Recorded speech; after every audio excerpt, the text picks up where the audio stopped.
જુઓ દોસ્તાર લોકો, આજે જુવાનિયાઓએ મળીને આખી રાત કેવો ધમાકો કર્યો છે તે પુલાવ કઢી અને બર્થડે પાર્ટી કડક વ્લોગ પૂરેપૂરો જોજો, મજા આવશે.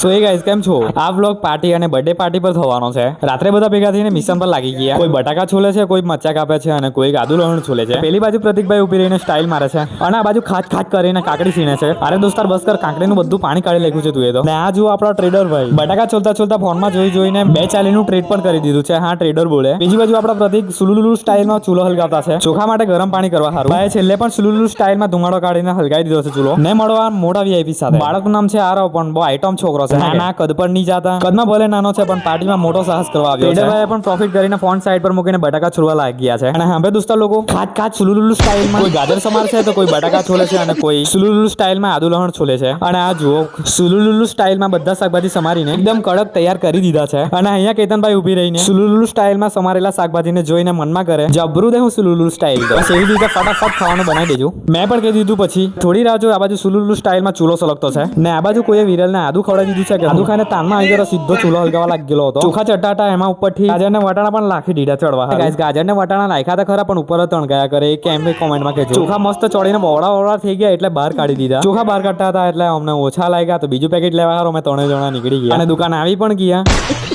અને લઈને પાછા ઘરે આવી પણ ગયા. તો ભાઈબંધ લોકોએ પુલાવનો વઘાર કરી દીધો હતો. ઓકે દોસ્તા લોકો, પાણી આવી ગયું ને જોઈને મને નહીં તમુને. હવે ચોખા તો આવી ગયા પણ આજે આપણા સુમિતભાઈની બર્થડે છે એટલે કેક લેવા હારો અમે 3 જણા નીકળી ગયા અને આવી પણ ગયા. ઘરમાં આવીને જોયું તો કોઈ છે નથી અને વાત કરી તો ભાઈએ કીધું ફ્રીજમાં કેક છે, મને વાર લાગશે, લેટા જાઓ. ફ્રીજ ખોલીને કેક જોઈ તો કેક માટે નામ જ લખેલું નહીં હતું. ભાઈને પાછો ફોન કર્યો, ભાઈ કેક માટે નામ જ નહીં લખેલું. ભાઈ પણ કહી દીધું વાર લાગશે, ફ્રીજમાં ક્રીમ મૂકેલી છે. તો પછી શું, અમે પણ થોડા ઓછા છીએ. ક્રીમ કાઢીને લાગી ગયા ભાઈબંધનું નામ લખવા.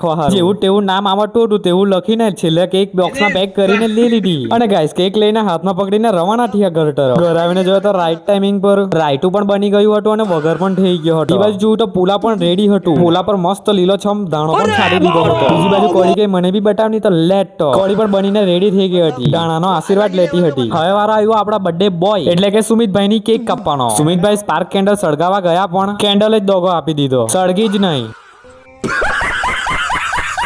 બર્થડે હોય એટલે 2-3 કડક ગ્રુપ વાળા ફોટા તો પડે જ ને ભાઈ. કેક પતી એટલે સીધા બધા પેટ પૂજા કરવા હારું ગોઠવાઈ ગયા. આ જુઓ ગરમા ગરમ પુલાવ કઢી અને રાયતું અને સલાડ. શું કેવું ગાઈસ, પાણી આવી ગયું ને? ભાવે એને આખું ગ્રુપ આંગળા ચાટીને ખાવામાં મશગુલ થઈ ગયું છે. ખાડા પછી સીધો વાસણ માંજવાનો નંબર આવ્યો. આપણું ગ્રુપ લાગી ગયું છે સુલુલુલુ કરીને વાસણ માંજવા હારું. અને અહીંયા વીરુને ટપેલું માંજવા હું આપી દીધું. વેલ પર ચડીને માંજવા લાગ્યો. બસ ગોહી નહીં કરતા. અને ગાઈસ આવી રીતે આજની પાર્ટી પૂરી થઈ અને મેં આવી ગયો ઘરે. આજના માટે રાખી આટલું જ. Thank you so much for watching. Bye bye.